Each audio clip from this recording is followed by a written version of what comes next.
Yendo a las preguntas de la diputada Julia Estrada, violó el presidente la ley de ética pública, hubo uso de información privilegiada, es uno de los aspectos que hay que considerar, hubo incumplimiento del deber de transparencia, es otro de los aspectos, artículo 10, que hay que considerar, posible incompatibilidad entre intereses públicos y privados, artículo 13, otro aspecto que hay que considerar, falta de debida diligencia y responsabilidad funcional, artículo 16, otro aspecto que hay que considerar. Los elementos que diferencian una promoción de una difusión, hay al menos 3 características muy importantes. Uno es si hay lo que decía Emilce, de un call to action, un llamado a la acción, si hay un link, una dirección cripto, eso es un llamado a la acción, eso lo vuelca más hacia el lado de la promoción que la difusión. Si hay lenguaje poco neutral, arenga, el lenguaje que no habla con objetividad, eso lo vuelca hacia el lado de la promoción más que la difusión. Y si quien promueve esto tiene algún tipo de beneficio económico por promoverlo, eso también lo vuelca más hacia el lado de la promoción que la difusión. Entonces yo prestaría atención tal vez a esos elementos para entender las características de lo que ocurrió con ese tuit. Creo que esto no es una estafa porque algo suba o baja de precio, eso es el mercado. Esto es una estafa, tal vez podríamos presuponer, porque hay jugadores que usaron información privilegiada y porque hay una serie de transacciones que ocurren al unísono en el mismo instante que sale el tuit del presidente que sacan ventaja de los pequeños inversores que entran después. Hayden Mark Davis, Portnoy le pregunta ¿de quién es el dinero ese? Hayden Mark Davis balbucea y dice que es de Argentina. No entendemos qué quiere decir cuando dice que es de Argentina. La verdad es que jamás recibí ningún tipo de atención por parte del actual presidente, siendo que en diciembre del año pasado, y esto es algo que lo tengo muy fresco, vino por 4ª vez Vitalik Buterin a la Argentina con la vocación de querer justamente asesorar al gobierno nacional en materia de criptomonedas y recibimos sistemáticamente una negativa, que es como negarse juntarse con Lionel Messi, para entender un poco la analogía. Vitalik es genuinamente la persona más respetada a nivel mundial en este tipo de proyectos. ¿Qué es lo que pasó? ¿Qué pasó el viernes pasado? ¿Qué pasó en San Valentín, el 14 de febrero, que nos arruinó a muchos de los que estamos en pareja esa noche?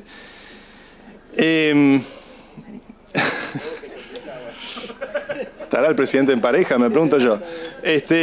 Lo primero que debemos mirar es el aspecto de solicitación pública. Acá, en materia de solicitación pública, la legislación norteamericana, que es donde también hay un problema legal vinculado con esto, es muy clara.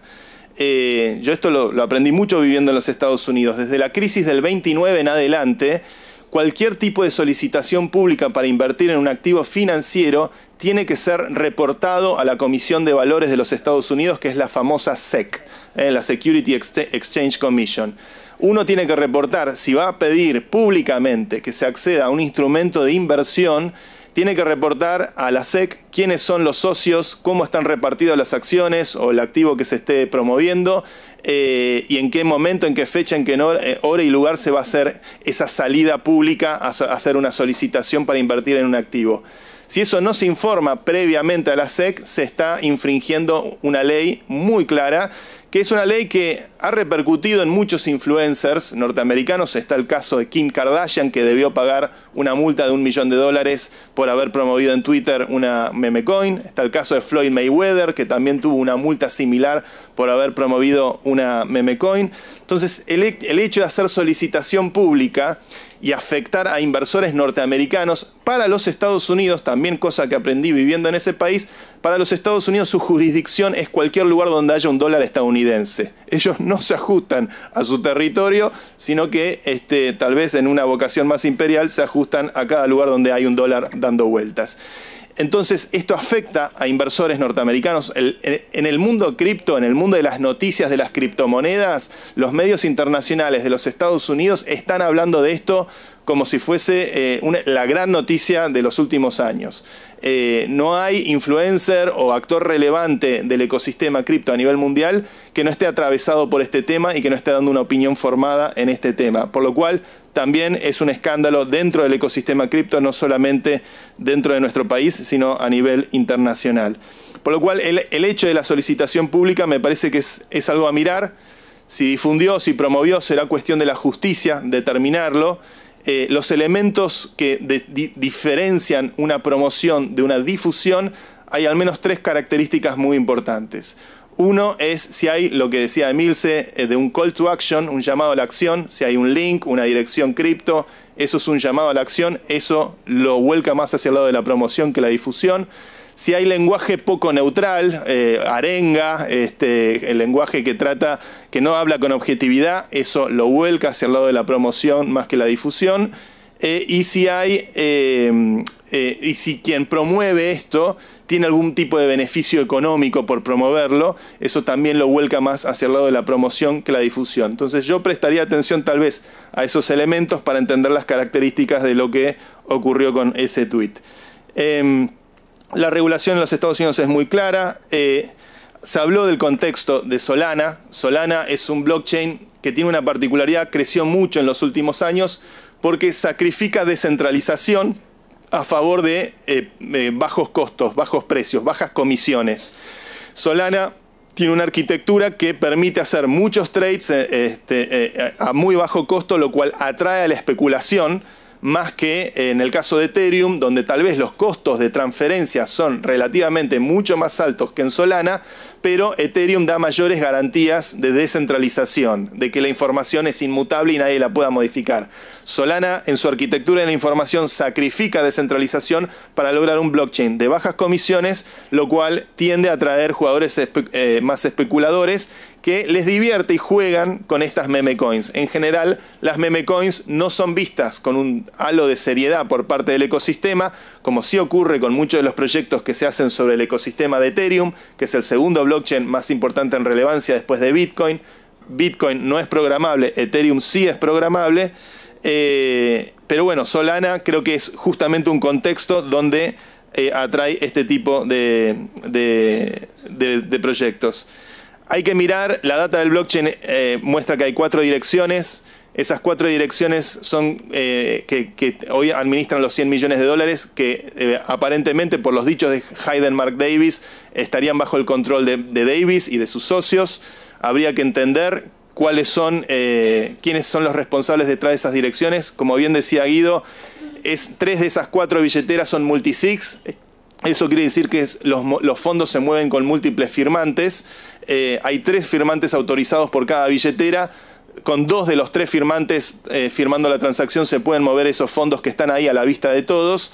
Y 2 de esas multisigs recibieron fondeo de Kraken, que está bajo jurisdicción norteamericana, y una multisig recibió fondeo de Bybit, que es otro exchange muy conocido, que también está envuelto en un hackeo que ocurrió la semana pasada muy importante. Por último, creo que todos los que estamos en el ecosistema cripto, yo al menos el 30 de enero, cuando vi a Hayden Mark Davis y lo googleé, no encontré nada de información de él online. Eso me pareció llamativo y en su momento traté de hacer una advertencia pública a través de las redes sociales. Creo que esto no es una estafa porque algo suba o baja de precio, eso es el mercado. Esto es una estafa, tal vez podríamos presuponer, porque hay jugadores que usaron información privilegiada y porque hay una serie de transacciones que ocurren al unísono en el mismo instante que sale el tuit del presidente, que sacan ventaja de los pequeños inversores que entran después, tentados y seducidos por la comunicación pública de ese tuit, que luego estas ballenas, presumimos operadas por Hayden Mark Davis y sus socios, luego revientan sus tenencias de Libra para quedarse con criptodólares o con tokens de Solana, que tiene mucha más liquidez que la moneda de Libra.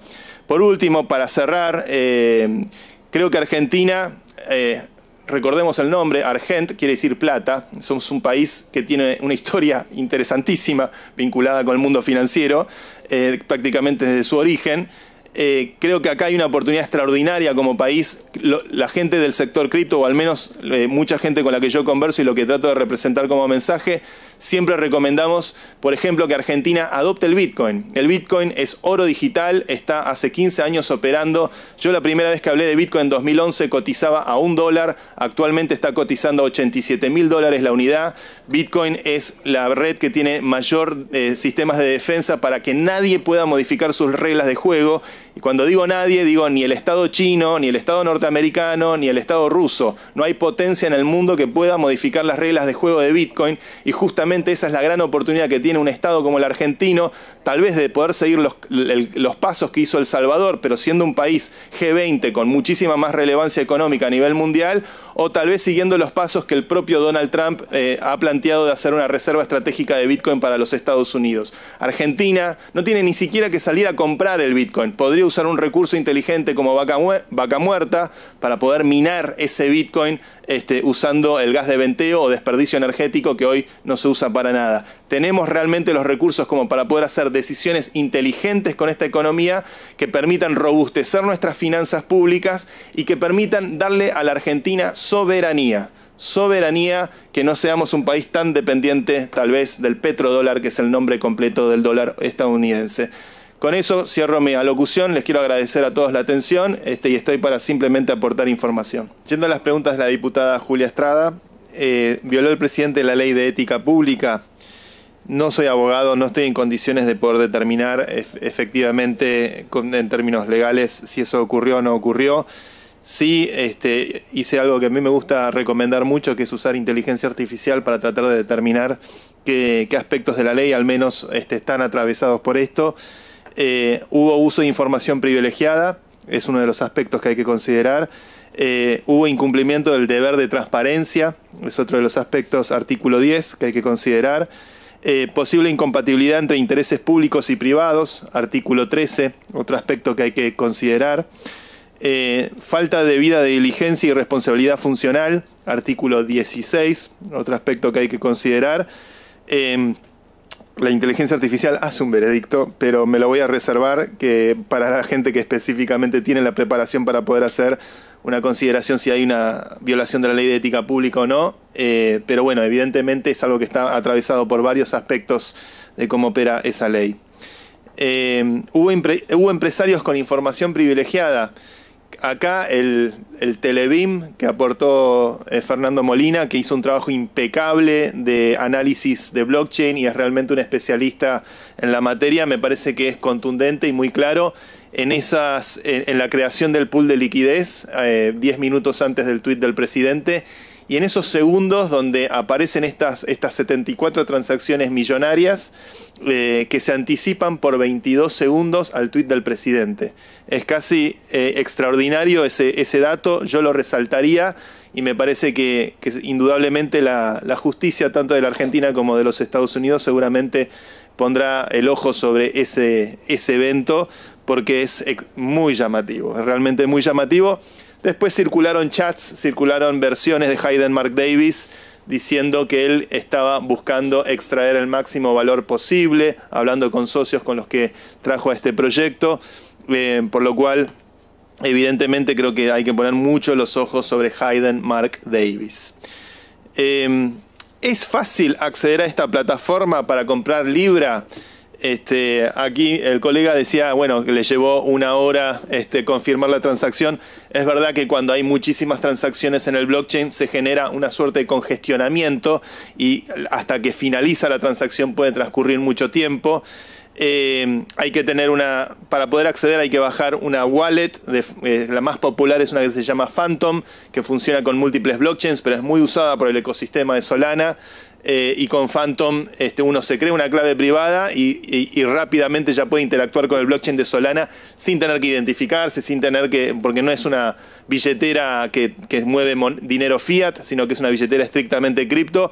Y con esa billetera, si uno la fondea desde un exchange, manda Solana, tokens de Solana a esa billetera, con esos tokens de Solana uno ya puede hacer operaciones dentro del contexto de Solana. Esa operatoria, creo que cualquier persona familiarizada con cripto es relativamente sencilla, pero por ahí para un novato son pasos muy novedosos y no es tan fácil. El token de Libra fue listado de forma automática en varios exchanges en todo el mundo que también hacen listado automático de meme coins que aparecen en el contexto de Solana. Tal vez alguien familiarizado con un exchange tradicional pudo haber accedido a través de ese mecanismo directamente desde su exchange y no pasando por el paso de usar Phantom o Solana. Pero creo que para el usuario experimentado es muy fácil, para el usuario muy novato probablemente sí hay algo de dificultad y de aprendizaje en los pasos a llevar a cabo. ¿Por qué la mayoría de los inversores están en el extranjero y no en Argentina? Bueno, porque esto es global. Blockchain no reconoce fronteras, son redes resistentes a la censura, no pueden estar sujetas a un territorio específico de una nación específica. Cualquier nación que accede a Internet, que accede a estos sistemas están diseñados desde la base para ser resistentes a cualquier tipo de censura y son ecosistemas donde hay inversores globales, inversores de los Estados Unidos, de China, de Rusia. Prácticamente no reconoce banderas el blockchain. Acá me hicieron una pregunta muy puntual, si es que le pedí la entrevista a Karina Milei. Lo niego tajantemente, yo no hablé con Karina, nunca en mi vida hablé con Karina Milei, no fue por intermedio de ella que yo pedí la entrevista. Yo tengo una relación personal muy buena con Demian Reidel, quien tiene total desconocimiento en materia de criptomonedas y puedo dar fe de eso, no es su especialidad es la energía nuclear. Y al menos cuando Vitalik me dijo que venía a la Argentina, le pregunté a Demian si era factible hacer una reunión con el presidente Milei para que, pensando en Argentina, ¿no? Pensando en la Libertad Avanza, en la política, pensando en la Argentina, ver si efectivamente se podía armar una reunión entre Milei y Vitalik. Sé que hubieron otros profesionales que intentaron por otros caminos hacer esa misma reunión, pero recibí simplemente una negativa. Y aparentemente, si el presidente dice que no se le puede volver a preguntar. ¿Dónde están los 100 millones de dólares? Bueno, están en 4 billeteras. Esto lo ha mencionado Fernando Molina en su estudio sobre análisis de blockchain. 3 de esas 4 billeteras son multisigs, como mencionaba yo, requieren al menos 2 de 3 firmas para poder mover los fondos. Hayden Mark Davis, al día siguiente de este escándalo, salió en una entrevista diciendo que tenía el control sobre esos 100 millones de dólares y que los quería volver a utilizar para poder mantener vivo el proyecto. Al día siguiente, en una entrevista con Dave Portnoy, un famoso influencer de Wall Street, Hayden Mark Davis, Portnoy le pregunta ¿de quién es el dinero ese? Hayden Mark Davis balbucea y dice que es de Argentina. No entendemos qué quiere decir cuando dice que es de Argentina. Pero bueno, ese dinero está ahí, está a la luz, a la vista de todos. Habrá que entender los dichos de Hayden Mark Davis con el movimiento de estas billeteras multisigs y qué asociación tienen estas billeteras con el fondeo que tuvieron de exchanges, tanto de Kraken como de Bybit, al menos es lo que se puede ver en el blockchain.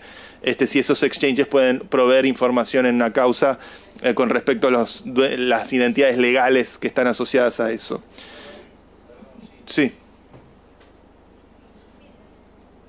Perdón. Sí, perdón. Sí, no, Termina, tiene una pregunta el diputado Moró. Una pregunta sobre lo que estaba comentando Siri. ¿Cómo se denominan esas billeteras? ¿Qué denominación tienen? Las billeteras tienen una etiqueta. Esas 3 billeteras multisigs tienen una propiedad que se llama memo, que es una etiqueta. Las billeteras, por lo que vimos en la data que aparece pública en el blockchain, están etiquetadas como Milei, Vlad Milei 2, si recuerdo bien, y Milei Kata. Kata, C-A-T-A, todo en mayúscula. Amable. Quiero aclarar, obviamente, que estas son etiquetas. Esto de ningún modo demuestra nada más que el hecho de que están etiquetadas de esa manera. Quiero ser estrictamente claro con eso. Ahora, yo sin duda trataría de hablar tanto con Kraken como con Bybit para entender cuál es la vinculación de las cuentas que fondearon los firmantes de esas multisigs. Respecto a la preservación de las pruebas, que el diputado Moró había preguntado, la huella digital, la preservación de las pruebas, al menos la parte de lo que está en el blockchain es inmutable, eso va a estar, nadie va a poder modificar esa historia, es realmente muy costoso y muy complejo hacerlo, ni siquiera un Estado-nación tendría los recursos como para poder modificar ese historial, y Solana en sí mismo es un blockchain que ya está muy probado en el mercado con mucha actividad económica, por lo cual pretender borrar esas pruebas sería difícil. Habría que ver, en el caso del tuit borrado del presidente, creo que igual existe algo que se llama el efecto Bárbara Streisand. Bárbara Streisand no quería que hablaran de su nariz, por lo cual todo el mundo hablaba de su nariz. Y en Internet, cuando alguien borra algo, logra justamente que todo el mundo hable o comparta ese algo que se intentó borrar. Por lo cual, borrar información en este universo es más costoso que crearla. Y por último, ¿cómo encuadro lo que pasó en relación a promoción versus difusión, al menos desde mi percepción personal? Sí creo que hay un llamado a la acción en el tuit del presidente Milei, que es incluir la dirección cripto y el link al sitio web de Viva la Libertad Project. Tengo entendido que eso es técnicamente un llamado a la acción. Después el lenguaje es el clásico lenguaje del presidente, las arengas clásicas que hace el presidente. Si eso constituye un lenguaje neutral o no lo constituye, no estoy en calidad de poder determinarlo. Y luego si el presidente tiene algún tipo de beneficio económico, tampoco estoy en capacidad de poder determinarlo, no tengo esa información. Creo que quien probablemente tenga algo de esa información sea este muchacho Hayden Mark Davis y sus asociados. Muchísimas gracias. Sí, diputada Cariñano. No, lo que podemos dilucidar hasta ahora, o nos queda un poco más claro, que no sabemos si es porque sos amigo de Reidel, pero Reidel claramente entonces no es el que se encargaba de cobrar las coimas, sino era Karina. Había que pedírselo a Karina y ahí te iban a decir el tarifario. Gracias. Diputado Germán Martínez. Sí, aprovechando la expertise, Guido Satloucal, recién quedé un poco preocupado cuando, coincidiendo con Santiago, decís que lo que está en la memoria del blockchain no se puede tocar, pero que puede pasar que la web que estaba vinculado a este proyecto sí la puedan bajar. Como la bruja no existen, pero que las hay, y nadie sigue estas comisiones, pero probablemente haya alguien cercano al fiscal Tayano o cercano a la jueza Servine Cubría que estén sobre este tema. ¿Cómo debería solicitarse que esa web no se baje en términos formales? ¿Me ayudan a eso? Es decir, ¿cómo debería solicitarse formalmente si hiciéramos acá un ejercicio y alguien fuera asesor de un fiscal, asesor de una jueza? ¿Qué debería pedirle y a quién para que eso no suceda y no se baje la web? Gracias. Sí, no sé quién... Que es una pregunta casi filosófica. Un blockchain existe físicamente, es un archivo, digamos un registro contable que vive en un nodo, y la dinámica del programa es que todos los nodos de esa misma red tratan de sincronizarse y tener el mismo registro histórico de toda esa memoria. Alguien podría armar un nodo que se conecta a la red de Solana, se baja toda la información de ese blockchain acorde al último software o a la última versión del software vinculado con Solana, y eso se preserva como una prueba. Y es simplemente constituir un nodo de Solana y la data de ese blockchain sincronizado con los otros nodos. Una vez sincronizado, es un proceso, puede llevar un par de horas. Lo que uno se está bajando es el historial de todas las transacciones y tiene una copia local, que esa copia local es la que se sincroniza con todos los otros nodos de la red. Se puede bajar esa copia local y esa copia local se lo pone como prueba.